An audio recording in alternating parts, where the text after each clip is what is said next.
रोह्यातील 26 गावातील संतप्त महिलांचे तहसील कार्यालयावर आमरण उपोषण। रायगड जिल्ह्यात सध्या शेकडो गावे आदिवासी वाड्या पाड्यांना भीषण पाणी टंचाईच्या झळा जाणवत आहेत। पाणी स्रोत अपुरे पडत असल्याने महिला वर्गाची पाण्यासाठी दाही दिशा अक्षरशः भटकंती सुरू आहे। पाण्यासाठी ठिकठिकाणी आंदोलने केली जात आहेत। रोह्यातील कुंडलिका नदी परिसरालगतची तीरावरील उजव्या व डाव्या बाजूची 26 गावे पिण्याच्या पाण्यासाठी पराकोटीचा संघर्ष करीत आहेत। पिण्याच्या पाण्यासाठी महिला आंदोलक आक्रमक झाल्या। महिला रणरागिणींनी पाणी पेटवले। संतप्त महिलांनी प्रशासनाला जाब विचारला। आम्हाला पाण्यापासून वंचित ठेवण्यात आले, याला जबाबदार कोण? कोट्यावधीचा निधी येतो जातो कुठे? प्रशासनाकडे वारंवार अर्ज विनंत्या करून केराची टोपली दाखवली जाते। आम्हाला पाणी मिळेपर्यंत आम्ही आमचा लढा सुरूच ठेवू, भविष्यात हा लढा अधिक तीव्र करू, असा इशारा संतप्त आंदोलक महिलांनी दिला। रोहा एमआयडीसीतील सार्वजनिक सांडपाण्याने कुंडलिका नदी दूषित झाली असल्यामुळे एमआयडीसीने महाराष्ट्र जीवन प्राधिकरणाच्या सहाय्याने 26 गावांसाठी पाणी पुरवठा योजना कार्यान्वित केली होती।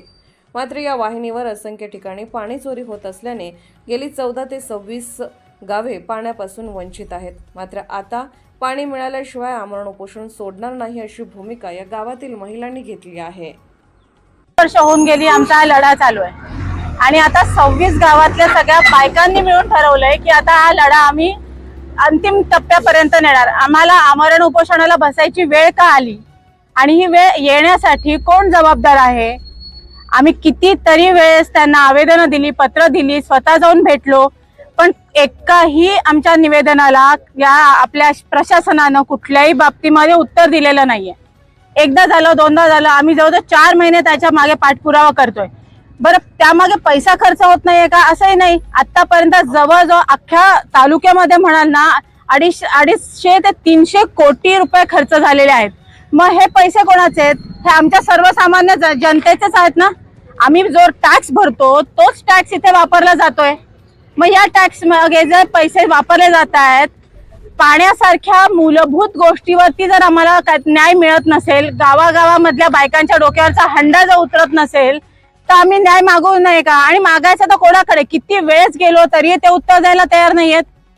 प्रशासन जबाबदारी घेणार आहे का नाही? प्रत्येक वेळेस ह्याने त्याच्याकडे बोट दाखवायचं, त्याने याच्याकडे बोट दाखवायचं। एमआयडीसी म्हणते एमजीपी कडे जा, एमजीपी म्हणते एमआयडीसी कडे जा। एकही जण आपली जबाबदारी घ्यायला तयार नाही। बरं, तहसीलदारांकडे गेलो तर तहसीलदार म्हणतात की आमच्या आवाक्यातलं हे काम नाही, आमच्याकडे हे नाहीयेत। मग नक्की जायचं कोणाकडे? एकाने तरी याची जबाबदारी घ्यायला हवी। आणि आता आमचा शेवटचं एक आहे की आमच्या 26 गावामधल्या शेवटच्या गावापर्यंत प्रत्येक घराघरात पाणी हे पोचलं पाहिजे आणि ज्या अनधिकृत कनेक्शन आहेत पाईपलाईनला लावलेल्या, त्या तोडल्या गेल्या पाहिजे।